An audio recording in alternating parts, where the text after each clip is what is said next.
वाराणसी में homeopathic deluxe association Varanasi एवं चंदौली के संयुक्त तत्वाधान में स्वतंत्रता भवन काशी हिंदू विश्वविद्यालय में होम्योपैथिक चिकित्सा के जनक डॉक्टर सैमुअल हैनीमैन की 270वीं जयंती समारोह बड़ी धूमधाम से मनाई गई। वहीं काशी हिंदू विश्वविद्यालय के सभागार में पूर्वांचल सहित लखनऊ से भी डीलक्स चिकित्सक उपस्थित रहे। समारोह की अध्यक्षता प्रो ओम शंकर हृदय रोग विशेषज्ञ चिकित्सा विज्ञान संस्थान काशी हिंदू विश्वविद्यालय एवं उद्घाटन वरिष्ठ होम्योपैथिक चिकित्सक डॉक्टर आर के भाटिया ने सभी अतिथियों के साथ दीप प्रज्वलन एवं प्रतिमा पर माल्यार्पण कर कार्यक्रम का शुभारंभ किया। मुख्य अतिथि के रूप में दयाशंकर मिश्रा, दयालु गुरु, आयुष मंत्री स्वतंत्र प्रभार उत्तर प्रदेश व विशिष्ट अतिथि के रूप में प्रो अंजलि वाजपेयी, संकाय प्रमुख, शिक्षा संकाय काशी हिंदू विश्वविद्यालय मंचासीन रही। कार्यक्रम के प्रथम सत्र में स्वतंत्रता भवन काशी हिंदू विश्वविद्यालय सभागार में उपस्थित समस्त डीलरों एवं चिकित्सकों ने राष्ट्रगान के बाद सर सुंदरलाल चिकित्सालय में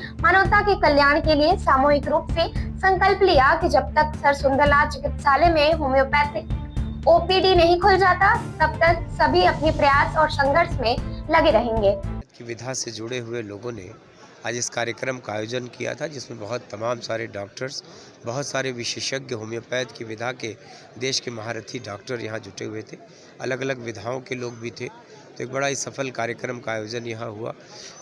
सर हैनीमैन के किए गए कार्यों को याद किया गया कि 270वीं जयंती थी। 270 साल पहले जिस विधा का जन्म जर्मनी में हुआ, वो एक जर्मनी में एलोपैथ के डॉक्टर थे और उन्होंने अपनी इलाज की एक नई विधा डेवलप की। आज वो सारे संसार में और विशेषकर भारत में जिस तरह से लोकप्रिय है, जिस तरीके से हम बधाई देना चाहते हैं देश के यशस्वी प्रधानमंत्री जी को कि उन्होंने आयुष मंत्रालय का गठन 2014 में 9 नवंबर 2014 को किया।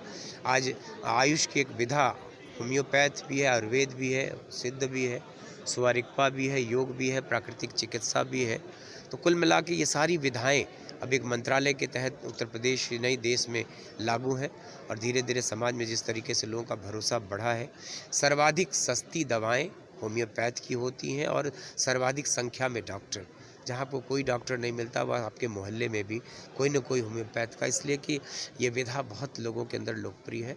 आने वाले दिनों में शोध को बढ़ावा देते हुए इस विधा को भी और मजबूत करना है। चौराहे का भी हैनीमैन के द्वारा मांग किया। हाँ, चौराहे की तो वो जिला प्रशासन उसको रिकमेंड करता है, तो मैं अपनी तरफ से उसको भेज दूंगा। उसका पत्र भी मिला है, मैं आज तो उसको लेके ओपीडी की मांग की गई है। अब वो भी काशी हिंदू विश्वविद्यालय डायरेक्टर और इन लोगों से कह के करना है इसको कि आईएमएस में चूँकि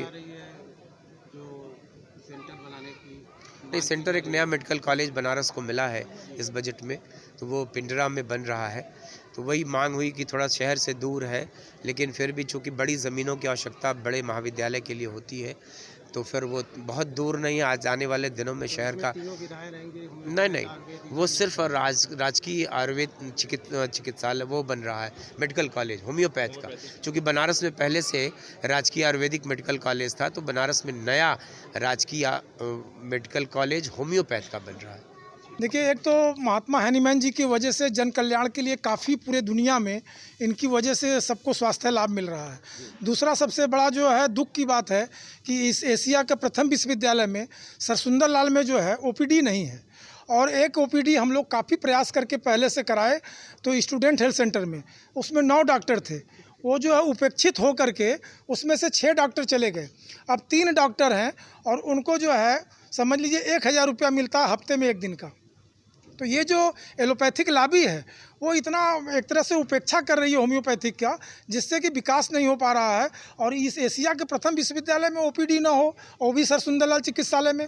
ऐसे तमाम रिपोर्ट हम बगल में रखे हुए हैं कि एक लड़के को डिसेंट्री डायरिया हुआ, उसके बाद उसका जो है क्रिएटिनिन बढ़ गया 7.8, बीएचयू में दिखाए, लेकिन वो डायलिसिस के लिए बोल दिया, होम्योपैथिक दवाई दिया गया और वो पेशेंट ठीक है। सारा एविडेंस मांग करते हैं। आज हम लोग आज जो है संकल्प लिए हैं कि होम्योपैथिक ओपीडी सर सुंदरलाल में जब तक नहीं खुलेगा तब तक हम लोग इस तरह से कार्यक्रम कराते रहेंगे, मांग करते रहेंगे, संघर्ष करते रहेंगे। आज किसके द्वारा उद्घाटन किया गया इस प्रोग्राम? ये डॉक्टर आर के भाटिया जी उद्घाटन किए हैं और दयाशंकर मिश्र जी जो है हमारे मुख्य अतिथि थे, और शायद बनारस के इतिहास में एक ऐसे मंत्री हैं जो कि शुरू से लेकर लास्ट तक हमको समय दिए। क्या डीलर्स आपका जो एसोसिएशन है वो जी। क्या किसी मुख्यमंत्री या प्रधानमंत्री से मिलने का कभी प्रयास भी किया? नहीं, बिल्कुल, राष्ट्रपति तक को हमने जो चिट्ठी लिखा प्रतिभा पाटिल जी को, जब उस समय दवाइयों का पाउंड का मसला चल रहा था, तो उन्होंने हमको सेक्रेटरीट से मिलाने के लिए सारी व्यवस्था किया और उस जा करके जो पाउंड का जो बैन लग रहा था वो समाप्त हुआ। तो हम लोग तो सुप्रीम कोर्ट से लेकर के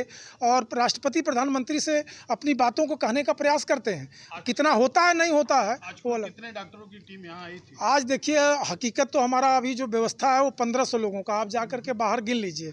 लेकिन जो मौसम खराब हुआ उसकी वजह से हमारे कार्यक्रम में थोड़ा सा विलम्ब से लोग आए, लेकिन फिर भी जो भी रहा सफलता के साथ आज हम इस कार्यक्रम को लीड कर पाए। प्रयास रहेगा कि मैं जो है सरसुंदर लाल हॉस्पिटल में ओपीडी खुलवाऊंगा। इसी के लिए तो सारे जो हमारे जितने डॉक्टर्स थे, डीलर्स थे, सभी लोग खड़े होकर के उनका अभिवादन किए, धन्यवाद दिए कि आपको सनद रहे कि आपने स्वतंत्रता भवन में बोला था सबके सामने कि मैं सरसुंदर लाल चिकित्सालय में ओपीडी खुलवाऊंगा।